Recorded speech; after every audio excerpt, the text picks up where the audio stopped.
Okay, cool. So first one about is the meta decline real?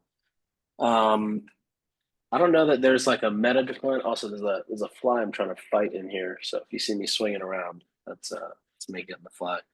But meta decline, I don't know that there's like a meta decline. I think there's a decline in terms of or just a shift, I would say, in terms of like where the investment for meta has to be for meta to work. It's a lot less on media buying or what maybe previously worked, like on the technical side, and a lot more focused on the overall creative and offer and messaging, and just trying to figure out what aligns there. Um, the other thing I've seen is obviously like brands that have a good organic presence, they fly, 10 times more efficiently on the paid side. So they're the brands that are like good brands don't really feel any sort of decline. In fact, if anything, they maybe get somewhat of an advantage. But a lot of the brands that don't have a good like brand presence or organic presence or don't have any of that, they for sure like if you're previously were a product that was selling on Meta, uh, then and you didn't have a strong brand because you didn't need it, you definitely feel that now. Hopefully that makes sense. All right. Somebody asked, how important do you feel building a community around your brand is? Well, community, I think it depends because I think there's also different ways to build community. Like you could, I mean, I don't know what you guys tend to think when you think about building community, but like what I think about is the old school, run clubs or like IRL events or, kind of these very much smaller things that, maybe don't have like direct return. But there's other ways to build community that I think have interesting payoff. I mean, like, if you look at Dude Wipes on Twitter, just their Twitter game could be considered building community in a way. I think community is like a weird word that was created around that 2018 period of like outdoor voices and whatnot. But I think the real or a better word for it is just kind of thinking about like non-return, investments that are focused on smaller groups. Like how do you basically strengthen the relationship between the brand and a smaller group of consumers? So, Lemmy, which is a supplement brand founded by Kourtney Kardashian. So one of the co-founders is this guy Simon Huck, and he has a house in Montauk. And what he does is like every month or every quarter, he does like a big dinner where he gets some of their best customers from Lemmy or creators that are in the Lemmy ecosystem, and like fosters community, builds community by hosting dinners there. For others, like I've seen tech companies do it. SaaS companies in this space, they'll do it by, buying a table to go see Zed and bringing 12 brand people. Like that's a form of building community, right? So building community, I think, is definitely important because I think it just reinforces brand slash trust. And, again, if somebody's looking at two products and, one has a stronger brand, that one will win. But I don't think it necessarily has to be like random events or things that are costly. You can do community in ways that, just gets people excited about the brand in ways that are probably more scalable and cost efficient too. That said, I think community is something that like is great to focus on as you're finding something that works on the acquisition side. Like either people tend to invest in community first because like as they're building a brand, they're not a performance marketer. All they think about is their product is so fucking good. There has to be a group of people that love it. So like those people who start companies, they tend to find a very small cohort of customers to start with, and then they slowly grow it. And then, by the time they turn ads on, like Set Active is a great example of that. By the time they turn ads on, their ROAS is through the roof because they've got an insane amount of social proof. And then the other type of way most brands do it is as they figure, they find something that works on the performance side and they're like, holy shit, this is working. Wait a second, we got to build our brand, right? And so then they try to figure out, okay, we've got all these customers coming in. What can we start doing to like strengthen that relationship so we can further, upsell products down the line or, figure out different things to do. But yeah, any questions on community? Let's see the chat here. Yeah, honestly, it really is like clientele. Like a lot of like actually, I think that's an interesting thought, because one thing I noticed too is anytime you talk to a brand that is a luxury brand, like if I've talked to basically any luxury brand, they don't call their customers, they call them clients. And that really is what the community piece is. It's like you're just building that relationship with your client. It's like, how do you keep them in mind? The same way that like I have a guy at Nordstrom, right? And like he'll send me stuff that he thinks I might like, or that I might be interested in. And that's really all community is. It's just like, how do you strengthen it by just like kind of showing him you give a shit a little bit. It's probably the best way to put it. All right, cool. So let's see. Next one is best way to start and grow a brand that is bootstrapping with about 2,500 on marketing. What would be your step-by-step process to turn 2K into more money to reinvest into continued marketing? Okay, so I would say 2,500 bucks, you're not going to be spending that on ads unless that is just your ad budget. If that's your ad budget, then I would, just run a very simple funnel setup depending on what the product is. Um, but if it's not, and if that's your entire budget, then I would say focus on trying to crack the code organically. There's enough tools that exist between AI and like tools that can help you make content where you can put out a bunch of content, test what works, and start to get traction that way before you start to spend money on ads. The only people who should be spending money on ads are people who and I mean like right when they start their brand, are people who have already proven that there's like a very easy paid media market fit. Like for example, if you were to launch a brand in the longevity supplement space right now, you could start with paid ads because there's an amazing, paid media fit right there for that product. But if you're not, then you should definitely try to figure out how you get sales organically first, because that process helps you understand the messaging that works, the offer that works, what works about the product, how do customers want to receive or talk about it or see it be written about, versus a common problem is somebody launches their brand, they start running ads, they take what they think is good copy or good creative, and they spend 25 grand within a couple weeks, and they never had time to first understand if that copy works. Does that positioning work? Is this audience the right audience? Like anytime you get a brand book or a visual identity book, think about the kids. They're like not kids, but like they're designers sitting in a conference room or at a computer, right? They're not your customer. So whatever they say about headlines and illustrations and whatnot, it's a very educated and it's there for a reason. But like you can't just take their headlines and then test that into ads, which is what a bunch of people do. They lose a lot of money real fast. But yeah, does that sort of answer that question?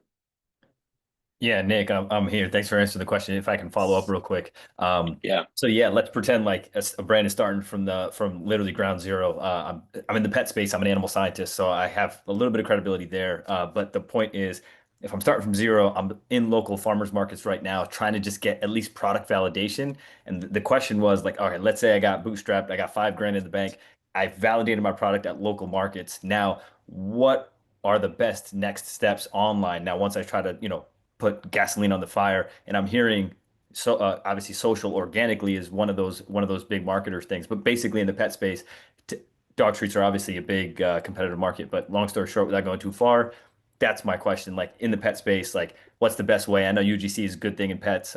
Yeah, that's where I was coming from. Yeah, I would say like first before you deploy any dollars into traffic, like first invest in having a really good store. Really good, it's is it one main supplement? Is it like a single SKU type thing? Single SKU for now. Yep. Cool. So like, build a really amazing landing page, Mhm. and sort of have that be validated in some way. And then because you have the farmers market, you can also leverage that to grab a lot of content. Like get like a lot of those if you just even set up a camera that's recording the entire session of the farmers market and clip that up later, Yeah. that will be your best content. Um, or it'll definitely help get views and whatnot. But you know, you like if you've only got a small budget, 5 grand, I would start with that. Try to build it organic. First, make the store really good. Know that it Hmm. works well. Make sure all the info required for a good supplement page is on there. Look at every other dog supplement brand that's doing well, and you can see that by how many ads that, you know, if they're running a decent amount of ads in Facebook ads library, it's a good signal. Look at the pages they're driving traffic to. Look at all the sections they have. Make sure that that's there, and then you can start throwing up content. You know, you can give people a URL to go to and see how it converts. And then if you see it start to work well, then you can start putting, you know, honestly, like you could do what, who does this? Like Comfort Hoodies does this, you know, whatever that they put out organically that does well, they just put paid behind that. They don't put new ads from scratch. It's just whatever does well, they just put ads behind or ad dollars. So that way you're like testing and validating a creative. If it works and it gets, you know, views or engagement above the baseline of what you're normally getting, then, you know, maybe put $100, $200 behind it. So I Appreciate that, Nick. get that. Thank you. Yeah, of course. Um, Jennifer, I'm not sure the dinners at Zootopia. What's that? Yeah, Relaunched dinner series. Ryan was talking about how he's basically kind of building his motion to show that he can sell it first and also infuse it with brand equity. And I was thinking, Oh, oh, right. that's exactly what Nik is talking about right here. And that whole, can you sell it first, one to one? Is there something as far as a spark in brand equity? And I was curious, you know, since you were just explaining kind of the digital side of that, you know, as far as some places, you know, that wouldn't be so obvious. What would be some places that wouldn't be so obvious in terms of like having those kind of connections if you were doing that in real life, other than a farmer's market, that aren't going to be overhead? It's a good question. You know, some brands do like pop-ups. Mm-hmm. I mean, a lot of brands during the COVID era actually facilitated a lot of community stuff through like Facebook groups. I don't know how hot that is as a tactic anymore. I think that's died down a lot since like people are not just stuck on the computer all day. But I also think it's something that's so like overplayed by a lot of brands. Like, you know, every brand is trying to do something to get involved with their customers. And to be honest, most customers don't give a shit. They're just like, give me my Well, leggings and let me get yeah, on with like my way. if there's like an event to it, like I'm here in Austin, and so Yeah. Bill Murphy and Willpower are here, and he's like basically doing that with a lot of CPG brands, and it's really focused around wellness, you know, so Hmm. that's connected back into like yoga classes and pickleball and some, you know, 5Ks. Totally makes sense, you Yeah, know. totally. But it's one of I think those those are like sick. foam, and yeah, and totally. And he's been working on it for the last year and a half, I think, in terms of really trying to find his market fit. But you're Hmm. right. Some of these others, it's kind of like, you know, what kind of loyalty do you have? Totally. Um, so I was just, yeah, I was just kind of curious. Like the one thing I have not seen anybody do in terms, especially of like tech or like IoT side, is somebody come along and go, let's do a version, and it looked like this was supposed to happen a while back and didn't. Let's do a version of like, you know, what Amazon was trying to do with like Amazon Go and their stores that Hmm. had like that had products in them that were 4 stars. Oh But yeah. but who's to say that you can get just a group of brands together and do that? Hmm. It's just it would, you know, it'd be overhead. So I was just Totally. curious. I was just curious if you had any other, I don't know, any other insights that might be like turning it on its head? Yeah, not many. I feel like my brain's not the strongest with community stuff, but honestly, like for me, it just always comes back to like what you know, like, well, this is, I think, where personification of brand is also important. Like if you were the Mm-hmm. brand, you know, like I always if I were to host an event for like a community style event in our industry for my Mm-hmm. agency, I would just do something that I would find enjoyable myself Oh and my bring gosh, people yes, along because with you are me, part of that right? brand. Yeah. Exactly. Yeah, And you that's where found I your think story. also, yeah, that's where I think also every brand needs to have that kind of like personified profile. That's also like, Mm-hmm. if I was Liquid IV, what would my version of like going out and doing something fun be? Would it be like boat day? Would it be hosting that 5K like you mentioned? Or would it Mm-hmm. be like an influencer dinner, which is definitely more the vibe of like Lemmy? Like I think, yeah, I think at the end of the day, it just comes back to like, okay, what is your brand person? What makes sense and what is authentic for your brand persona? Like, Liquid Death for them, it's probably like throwing a concert, and Yeah, inviting a bunch of like Liquid Death fans or customers to come. yeah, Um, but yeah, yeah. It yeah, the reminds me corny ones are like when they one of my do like a first yoga roles. thing or something like Yeah. that. Well, it reminds me of one of my first roles, like years ago. I worked for a shoe designer who's retired now, and he founded a luxury brand, and it used to be kind of like not a luxury brand, more like your grandma's shoes brand. Yeah, But basically, during like New York Fashion Week, they had him hanging out in Manhattan, and he loved to play ping pong. So he was there, like on I don't know, the fifth floor of like Saks, playing ping pong and signing shoes. yeah, that's sick. Yeah, Very yeah, cool. yeah.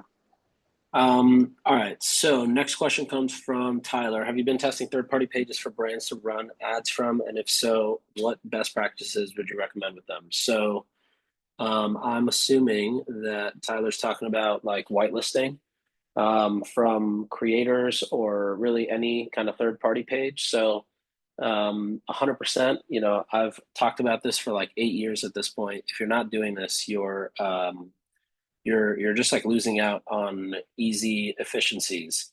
Whether you run an ad from if you run an ad from your brand, it's like your brand is trying to say it's the best thing. If you run it from any other profile, your click-through rate will go up. And if you can run it from a profile that is somewhat more aligned to the audience you're going after, then it goes up even higher. So like I'll give you an example. You know, when and again, this was in 2017, I used to work with YouTubers and create like whitelisted ads with them that from vloggers, because vloggers are really good at talking to a camera. So I would just have them record videos of why they like tint water. And then we would run it on Facebook and Instagram using their handles. And the click through rate was like 3 or 4x. The CPMs went down. The overall CAC was like, usually 30 to 40% less.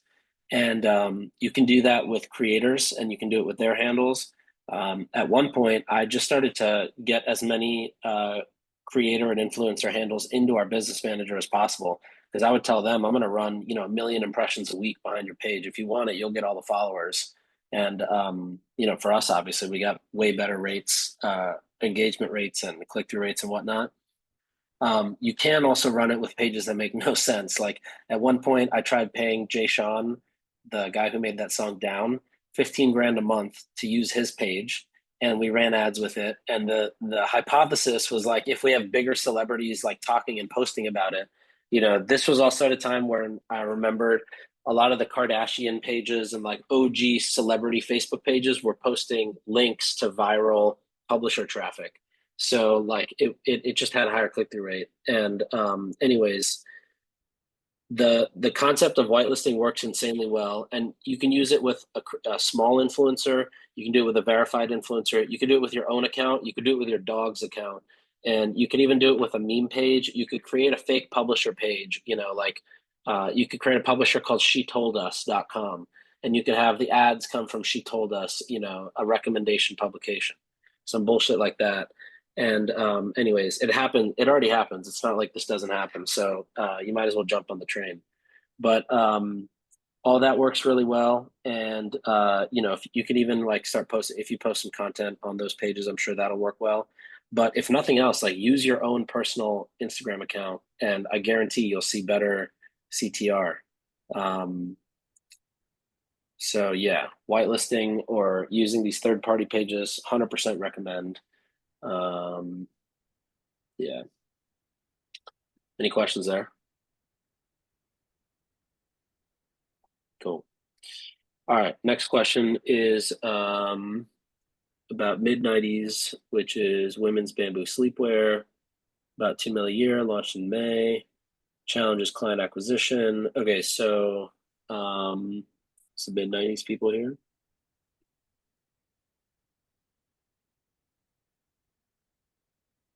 No. Okay. Well, theirs is very specific. It basically says that their challenge is client acquisition. They're launching meta ads, 8 UGC creators, 2 to 3 videos each. They scheduled a pop-up in September. They've done 1 live shopping session with 10 sales. They had 2 creators get views and no sales, 3 Mother's Day gift guides and a back-to-school gift guide, no sales, big PR outreach. Honestly, this sounds like a problem of product market fit, not that your ads are not working. There's a huge problem with who you're selling to, what they're clearly in the market for, what you're offering to them, potentially maybe around your price point, how your website flows. This is not like a optimization issue of figuring out where in the funnel there's a leaky bucket. This is the whole bucket ain't working. So I would probably, like, honestly, the way I would diagnose it is just see where in that funnel is the thing not starting. So it seems like it's not even starting in the paid ad side. Like no one's clicking through, no one's really interested. So my recommendation would be to just test a bunch of stuff. You're probably not testing enough. And it's probably too early to test with UGC creators. Like you should just test with statics in Figma. You can make 4 or 5 templates in Figma, layouts, and run ChatGPT and come up with 60 lines of copy and put them in and export them, upload them to Facebook, and figure out which one starts to get a click through, and then double down that way. Next one, pet care, $0 bootstrapped. Oh wait, I think we just went through. Okay, so what are 3 most important areas for a brand that is starting out with no funding? We're trying to validate our idea, but once we do, how do we try and scale profitably? I think just same thing I said earlier. I would just focus on like trying to figure out the organic flywheel. There's your advantage here too is pets. Like the pet space does really well on the organic. Boom, got it. You hear that? Yeah, I've heard of that. All right, so yeah, the pet space does really well from an organic standpoint. I know that there's a brand called like Dog is Human, which I think rips organically. There's one called forgetting the name, but it's about to go into Walmart. But anyways, pet brands do really well organically, so I would just try to focus on that, and don't necessarily try to win the paid game right away. If you do want to go into the paid game, because maybe you realize that like, hey, the product market fit is really good, right? And you want to just get behind it on paid, then focus on finding creative that works organically first, and then scale what works from there. Don't get caught up in the Twitter game of like just chasing paid dollars. All right, next one is Creatine pre-launch, getting pre-orders to fund the first production run. How would you build an audience to get pre-orders, use influencers with an existing audience and give them percentage of brand equity, run Facebook ads, organic content? Yeah, okay, so you listed out use influencers with an existing audience, give them a percentage of brand equity, run Facebook ads, create your own organic content to build up a following. That's literally 4 ideas. You just got to choose one. Unless I'm missing something there. Is Kyle here? Yeah, so I was basically just wondering where to start. Like, what is the best bang for your buck on, between those options, or if you had other suggestions. I mean, you kind of talked about it already with the other question with pre-launch. Yeah, I would say, it depends, right? If you're going best bang for your buck, I'm talking $0 spend, then your own content. That's what Dan did with Create Gummies. It was just his own audience from Twitter and his brother's audience. If you have more dollars to deploy, then maybe you are seeding maybe it's like you have some dollars to deploy, not a ton, So you're trying to create content to get influencers or other creators to opt in to get free product and then post about it. That's what David Barr did, or David Okay. Protein Bar did. And Yeah. they made a big campaign about, hey, we have 20,000 bars to give out, or 10,000 bars, something like that. They posted it all over social. They had a bunch of people fill out a form. They got shipped a box of 4 bars. So I think it was something like five. Oh, there's another one. There's something like 5,000. Oh, damn. 5,000 people got it and all started posting about it. And then when launch day came, they already had a massive wait list of tens of thousands of people. So I would say it depends like what you think your strength is. If your strength is heads down writing, then you could probably do Twitter in a way where you can build a little following on Twitter, talking all about creatine, the benefits, why to use it, how to use it, the myths of creatine, how to incorporate it in your life, build up a decent following, and then link it there. You could do that on other platforms, whether it's Reels or TikTok or Shorts. Or if you think like, that I don't want to do that, then maybe you figure out, okay, I'm going to go figure out how to get creators to want to come create. But the last thing you want to do, well, it just depends how much work you want to put in, right? If you don't want to put in much work and you're just like, all right, I'd just rather pay a bunch of people, then you got to spend more. But it's just a sliding scale. Yeah, no, I like the putting up some work in the front end, and yeah, no, I think Yeah, I just needed to hear it again, I think. sweet. Yeah. All right. Amelia says, we launched our product on crowdfunding and surpassed over $1 million in sales just on crowdfunding. But once we transitioned to e-com, everything was different. We had a difficult time to scale. Meta ads are not working as great. What do you think we should do in this case? Here's our website. All right. So let's see what we're selling here. We are selling perfect temperature blanket.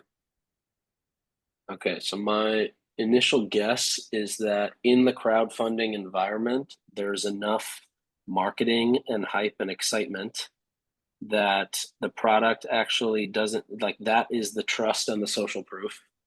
But when they transition to ecom, that same level of middle funnel excitement and education was probably not there. So let's see.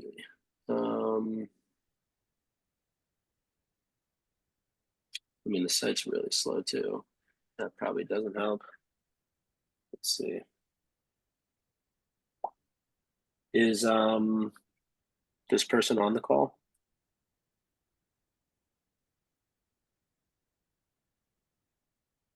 No.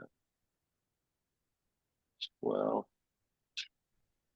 in that case, let's just move on to the next one.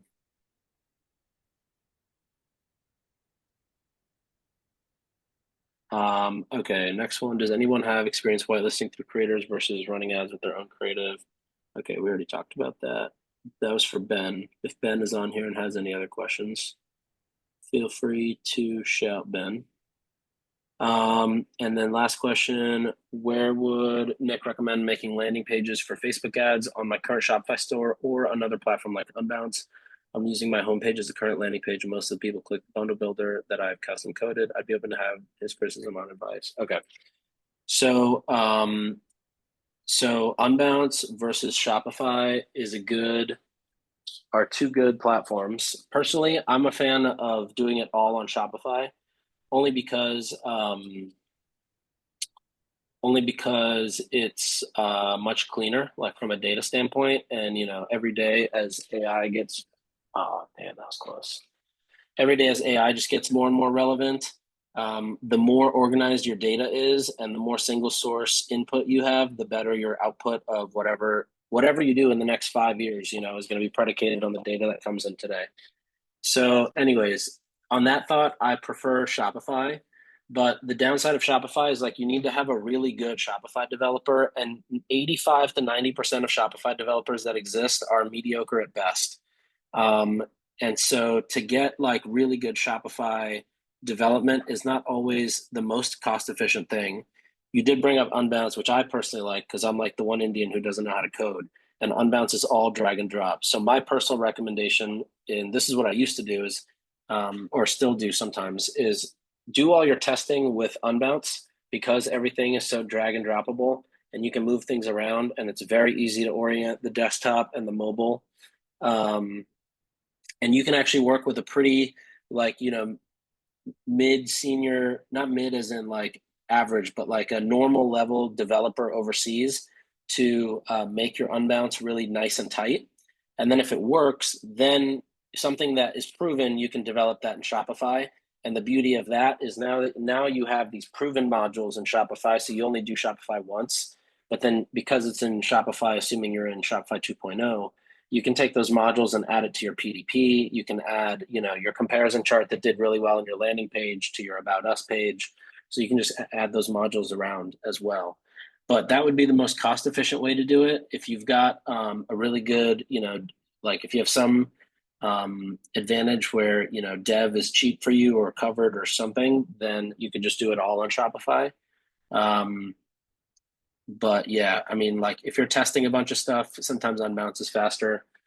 And yeah, I wouldn't recommend though, like I wouldn't recommend testing too many other CMSs because again, you want everything to stay as much in the Shopify space as you can. At least for now. I don't know in the future how long like these extensive websites are going to be around, but for now, it's best to funnel everything through there. All right, let's see. I wonder if we've got any questions here. I think that's all that was on that list, Shin. Yeah, probably. I guess this is a great moment to, like, if anyone has any question, just turn on your mic and go ahead, ask the question that you might have. I had one about funnel analytics for subscription purchases in Shopify. We use Stay as our subscription platform, and is the best way to do that through customer events and like writing a URL parameter into the thank you page or the post purchase page that says subscription so that heat map or GA4 can find it, or is there an easier way? I was hoping there was like an out of the box heat map or like some tool that I can use to build funnels for subscription only. That is a good question. Have you asked the Stay team yet about that? I haven't, but I will next. Yeah. Do you have like an account manager there? Yeah. Yeah, just hit them up and ask. There should be something that's like a very easy either script or something that they can figure out because there's no way that request is not a common request. Yeah. Cool. Yeah. Thanks. Yeah, of course.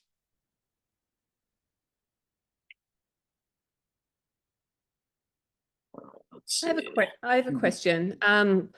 First, thank you, Nik. Your podcasts, your emails they just give so much value.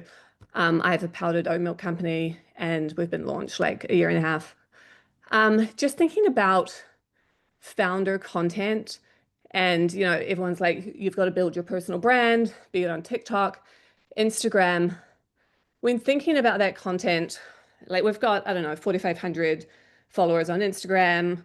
Do you think all of that how much of that content should actually be connected to the brand and on the brand page? Like if you're doing content around behind the scenes and storytelling, founder stuff, like how much should it be separate?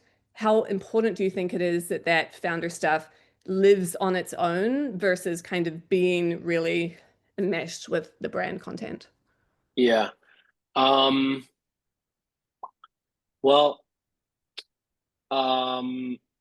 it's hard to prescribe because I feel like it's like whatever just feels authentic. I mean, I think to some degree, you could say it's like maybe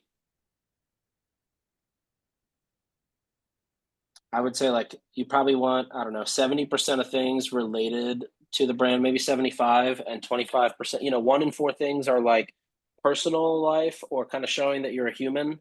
And then 3 out of 4 things are related back to the brand. Like some of the people that come to mind right away, one is Diana Cohen from Crown Affair. Do you know who she is?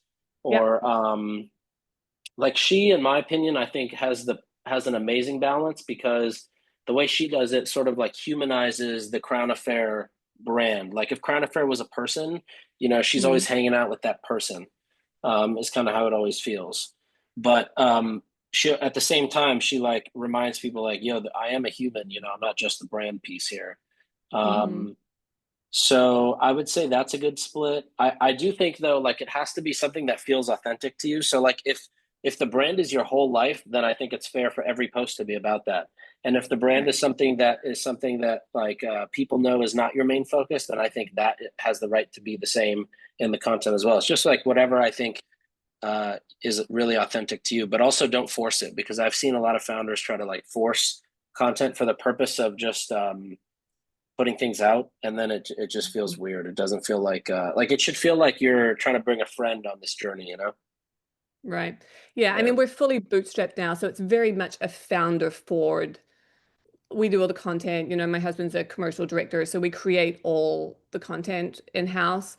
And so most of it is me anyway. So it's just trying to strike that balance between like what lives in my personal TikTok or Instagram and kind of what, I mean, the brand's already all me, so yeah. Nice. But yeah, Yeah, Diana, well, I love her stuff. It's all very much Crown Affair in her personal feed, but it's a different vibe, right? totally. Yeah. Awesome. Thanks. Yeah. What else? I'll We got- jump in with a question. So I work in an engagement ring company, and we're relatively small budgets. So we don't have a ton of money to be testing. We are running some mid and upper funnel on like Meta and TikTok. And when I first started with broad audiences, it was really skewing to older audiences that were clearly window shopping and just like enjoying pretty rings. But then when I added in more targeting, like within demos, I feel like we're kind of restricting delivery and not following platform best practices. So interested in what you'd suggest for targeting when we know we have a relatively narrow audience, but we still want to, have affordable CPMs and all that good stuff. Yeah, I mean, so a couple options come to mind. One is like one which is probably hard to justify, is just like go all in on like brand, which is essentially like what the larger engagement ring companies probably do. The second one would be like tactically, you could test maybe test things like I know this has been working recently. I just don't know for how long or how scalable it is. But instead of like targeting parents, you target like what's a good example? I think he called it like wine and like wine enthusiasts. Almost like some sort of a parallel audience to try to get after that same audience. But I mean, it sounds like really like if you zoom out, you're basically trying to figure out how you just greater the pool that you're going after. So I would recommend like if you were to think one step higher, how could you get somebody hooked on sooner? I wonder if there's like any sort of like equivalent of like a old school lead magnet, or like a concierge consultation or something. I don't know. I'm just trying to think like what would a larger group of people benefit from that maybe have lesser intent at the time, but would allow you to hook them in and sort of bring them down. Not sure what that is, but I would assume some equivalent of like a lead magnet or something. Yeah, sounds good.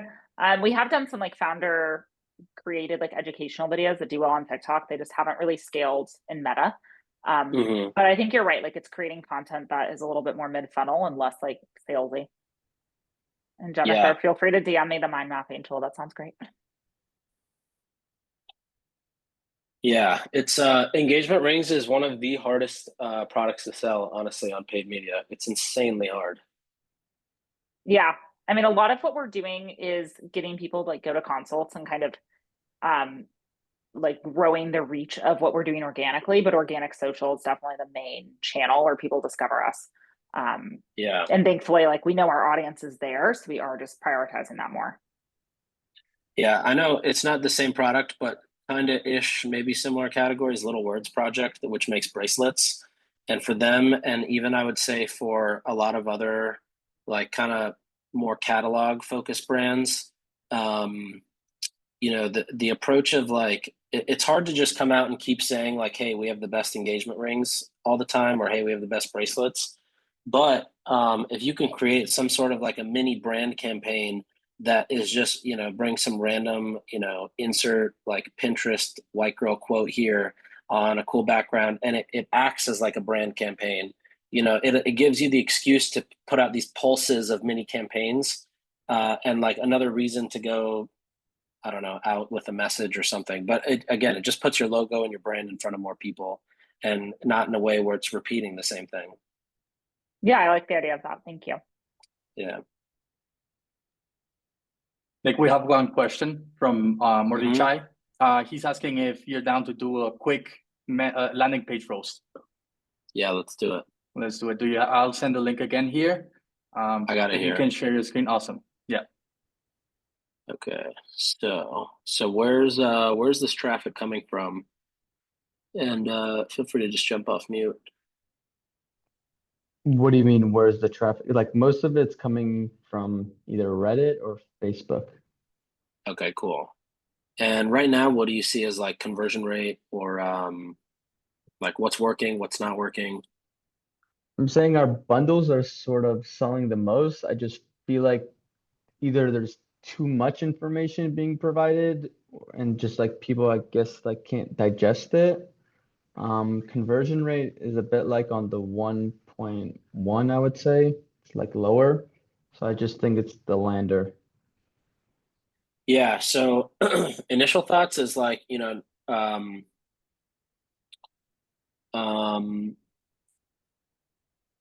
respectfully, no one's heard of this company before. So you're basically asking them to, pull out their credit card for $35, and not sort of like, or even like $50 if they get the 2-pack, without first explaining what's the brand, what's special about this shirt, why should somebody trust it? The site design too, plays a huge role in like immediate trust, and will this company steal my credit card as a question? And using kind of a basic theme does not help that. Not that it requires you to have a crazy nice website, but just some sort of like color, assets, lifestyle imagery, social proof. All of that is sort of missing. So you definitely have some reviews here, but they're all the way at the bottom. And to be completely honest, some of the best performance marketers work at True Classic. I would just go see exactly what their PDP looks like and look at what elements do they have that you don't have on yours, because they've spent tens of millions of dollars testing exactly what works and what doesn't to sell plain t-shirts. So between that, there's fresh clean threads, there's perfect white tee, there's Mac Weldon, there's Viore, Aloe, just look at all the sites. You could even have a ChatGPT agent go through all these PDPs, write down all the product sections that they have, and then cross-check that with what you have. And most likely you're going to realize you're missing out on lifestyle content, a brand story, the why for why you over somebody else, going in on social proof, explaining the fit, the material, all of that kind of stuff.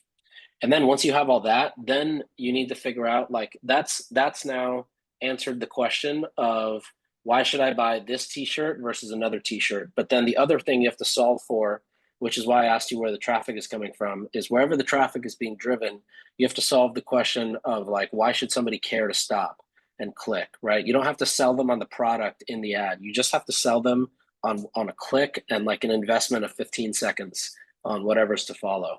So I think those are probably the two things to work on.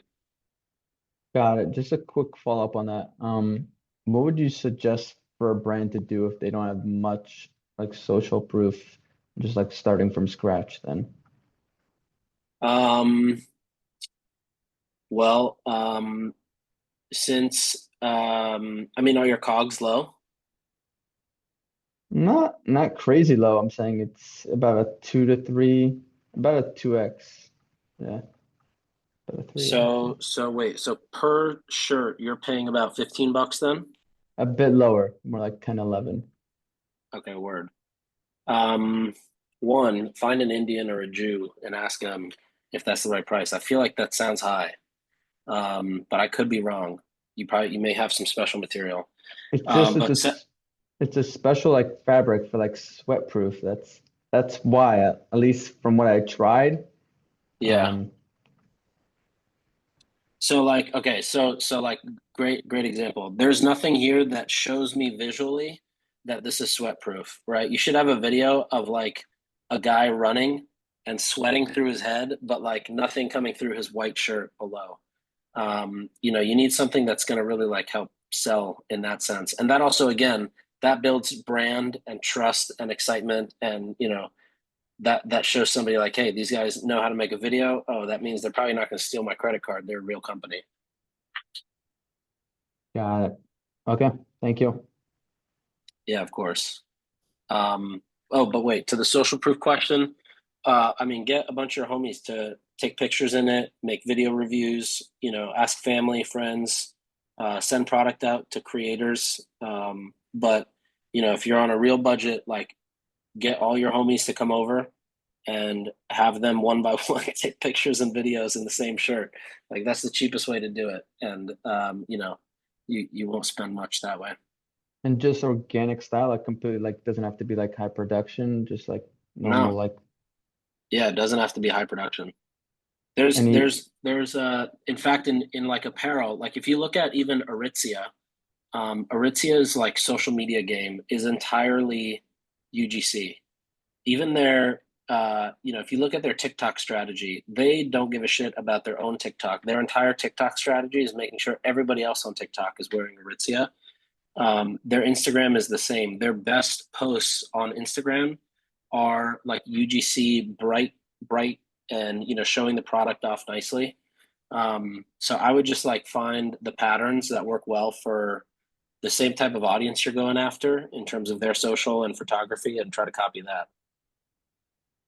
Got it. And just last thing, does it need to be where like a person's talking in the background, or even just like a video with an audio, like music is fine? Well, you have to ask yourself, like, does that do the job of an ad? Like in whatever final form it is, like, is it going to drive a click? Is it going to get somebody excited about my product? Is it going to make them realize that they should spend 15 seconds on the website? You know, if it doesn't, then I would say no. But at the same time, you could have text in the video that kind of does that job, and maybe then you don't need somebody talking. But the way to think about it is like you should still record those clips regardless, and you can always decide later if you want to add voiceover or not. You should test both. Okay, thank you so much. Yeah, of course.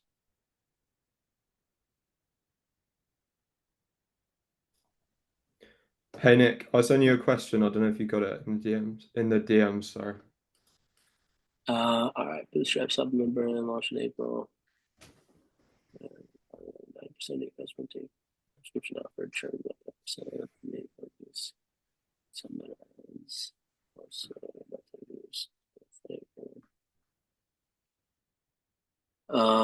okay, so what's your current CPA on It's about £26. £26? And how much is somebody spending when they AOV is when they about go? £46. Oh, nice.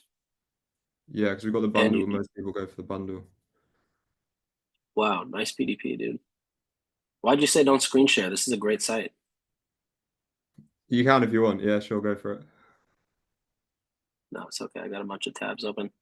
But all right, so your issue is basically do you continue to focus on Meta, or do you focus on TikTok Shop? Like which one to focus on? No, so I think we're going to focus on both of them, but I just don't know if it's the right strategy because like I probably have about 20k cash in the bank to spend on the brand, but obviously it's not much when we're trying to scale and we're not profitable on the first purchase. And we've also got to buy stock and stuff like that. So I just don't know if it's how far is your CPA from being profitable? You're at 26 now.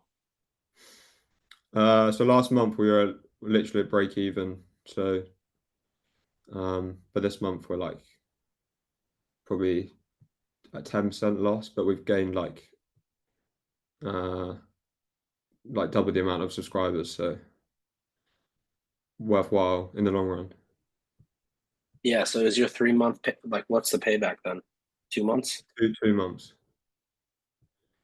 But I don't know if I should do like buy like bottles and tins and stuff and do like a better offer, because the offer's okay, but I don't know if it's perfect. Mm-hmm. How much money have you spent testing this offer? So I spent like 3K on another offer and got literally like no sales, and then I spent like probably 7 or 8K on that offer. That worked? Yeah. Um, well, I mean, I don't know what your expenses are, but it sounds like you're not that far away from figuring out something that works. Like you're pretty close there. And if you can figure out a way to add, 60 to 90 days of float, you may be able to continue at this rate. Because if your payback is 2 months and you're getting double the subscribers and you're only down on CAC by 10%, that's a pretty positive sign. Assuming too, you can probably still tighten up some of your like email flows that people get right when they sign up but don't purchase, and also make your pop up a little bit stronger. Like you're probably very close with to being able to do something there. If I were you, I would probably, the thing with TikTok Shop is like you can't just turn it on and let it exist. You have to turn it on and you have to be on it until it starts to get to work. So, it's really like how you want to allocate your focus. And the same thing goes with the Facebook funnels. You can't do it with 50% of your attention. You have to go all in on it. Otherwise it just does not get to work.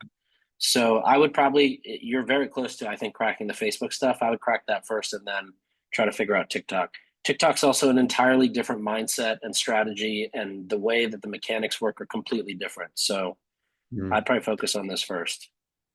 Also, like the only thing that converts is when we send traffic straight to our homepage rather than the PDP for some reason. I don't know if that's just like, I don't know if that's just because on one main static, which was converting well, that was the case, but I don't know how to split test it differently with the budget that we've got. Well, your homepage does a better job of being a landing page. Like your homepage has a nice headline up top. It's got social proof. It's got 3 check marks of reasons to continue. Like everything I read on the homepage makes me want to continue reading it. Whereas as soon as I get to the PDP, it's like, hey, which size are you trying to buy? And do you want to Yeah. subscribe? It's like you got to first butter them up. So it makes sense that your homepage works like that. And honestly, for a lot of supplement brands, that is kind of how it goes. Their homepage works really well, or like some sort of like a pre-sale lander page works really well. You could, if I were you, like I would take that homepage, I would duplicate that in Shopify and just start fucking around with the sections, change the headline, try a different version of creative at the top, change the review, change the, right now it says, what's it say? It says, more meat optimized, train harder. Like try something else. Recover faster by giving your body what it actually needs. Try something where you change up those 3 checks. Your goal should be to figure out, like, from Facebook, how do you maximize the click-through rate? From the homepage, how do you maximize the click-through rate to PDP? And so all your tests should just focus on optimizing for that one metric. Okay. We also launched like a third-party advertorial, like from a different Instagram account for like social proof. And that's like really boosted. But I only launched it the other day. But that's like really boosted our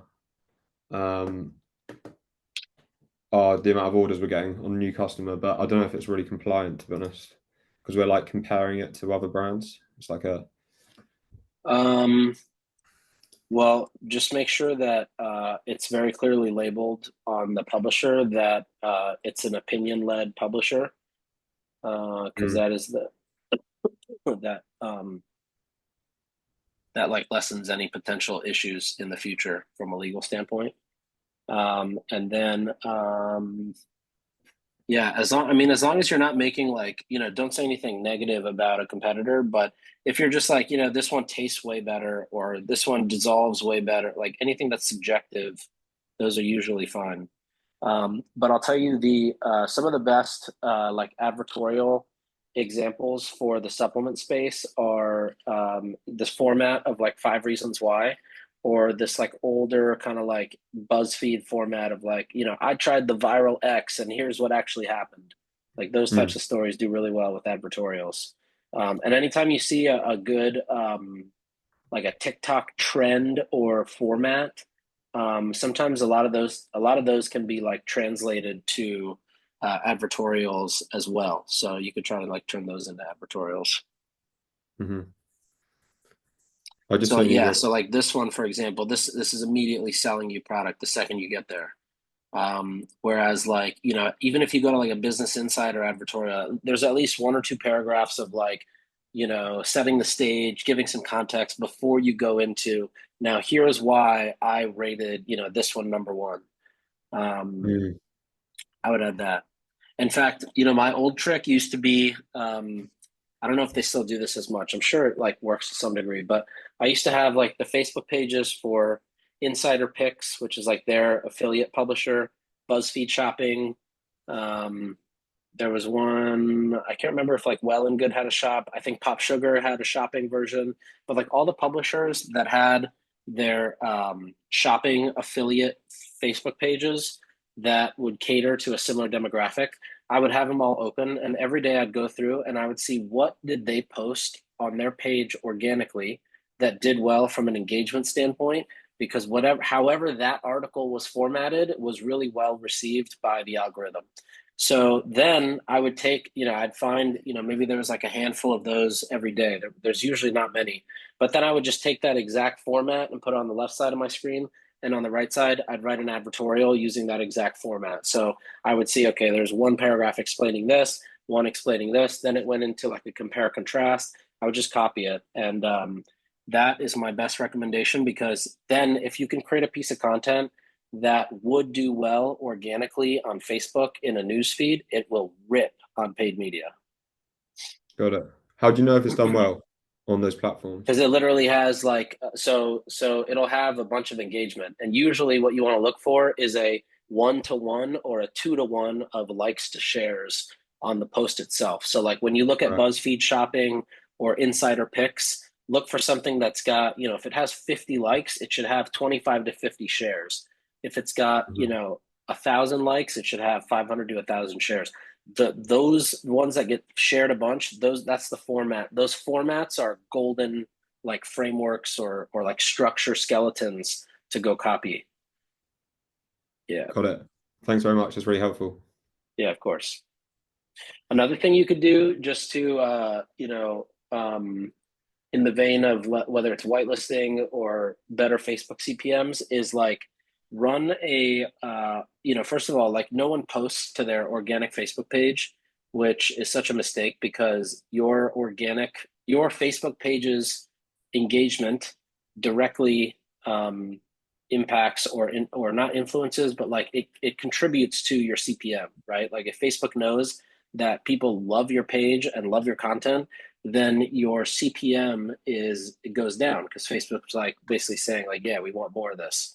And brands that have crazy high CPMs, the reason is because like whatever they're doing does not vibe with whatever Facebook's trying to do, which is generally some version of keep people really entertained, keep them glued inside the app, basically like brain rot.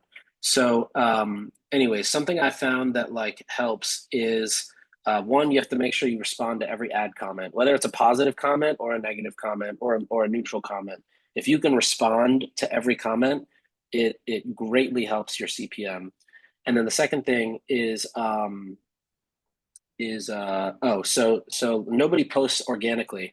So if you can post, 2 to 3 things a day, and you can just schedule these at night, you can have an intern or an overseas person schedule them once a week for the whole week. But what you want to do is schedule them and then take those post IDs and just run like $10 behind each post. So if you're putting, 3 posts up a day, you put $25 a day behind pushing the organic post just as a post engagement campaign. It'll get some good social proof and likes, comments, shares, and it shows a positive, positive signal back to Facebook that like, hey, whatever this brand is putting out and talking about, it's well received. So, favor them. And the best way to find content that gets shared really well or engaged really well is, so the same way I just said, I would used to go to like Insider Picks and BuzzFeed Shopping and find what got high engagement there. I do the same thing here. So like if I'm selling,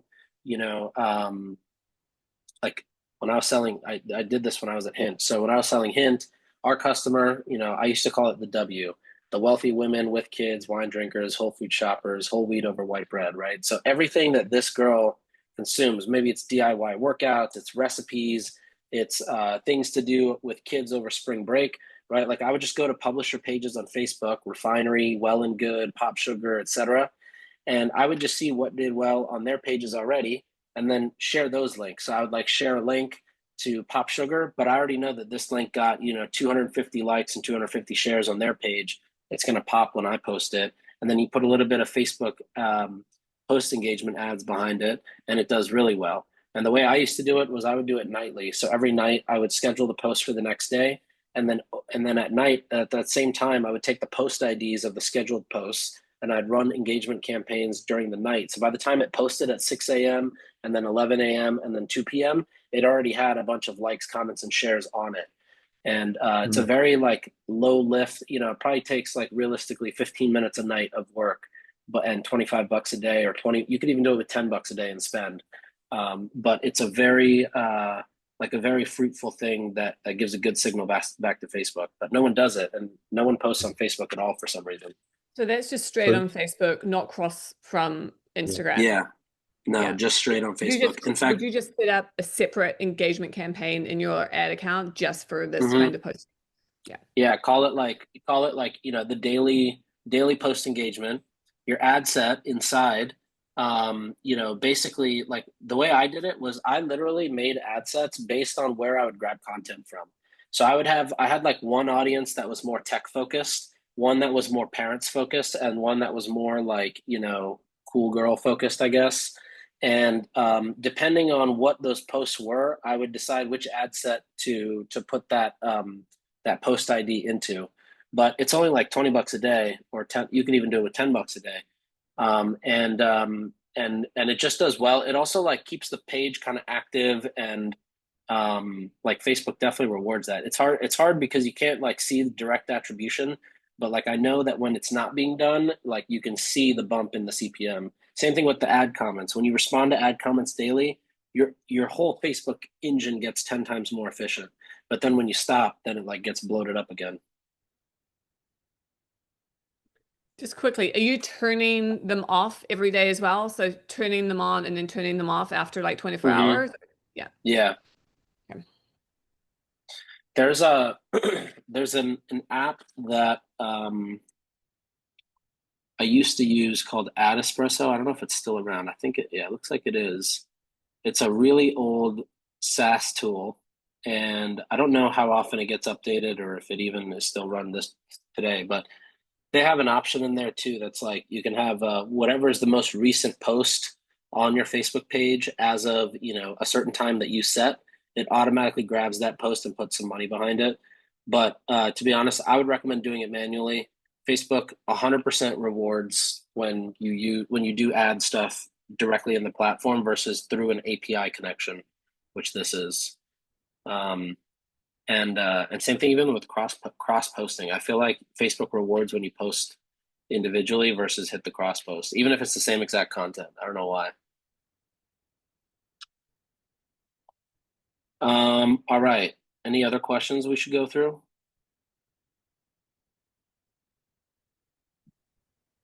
I think we're good. Sweet. Well, cool. This was fun. Hope you guys got some value out of it. And if you have any other questions, we can totally do another one of these.